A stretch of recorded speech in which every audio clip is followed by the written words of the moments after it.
Dyed corn kernels make amazing sensory bin fillers, so let's make some together. All you need is a bag of popcorn kernels, food dye, Ziploc bags, and hand sanitizer.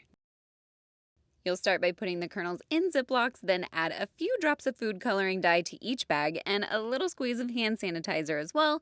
Zip up the bags and shake them up until well blended. Lay the dyed kernels out to dry on a paper towel on top of foil or butcher paper. After they dry, mix them together in a craft tray or sensory bin, and of course, play. I like to hide the letters of my son's name in the tray for him to find and arrange in order, or maybe you could even use some alphabet or numbers mini erasers or magnets. They're also really great for sorting by color, making patterns with, of course, for counting, and my favorite, scooping and measuring. This activity is so simple yet super effective in helping our preschoolers learn so much.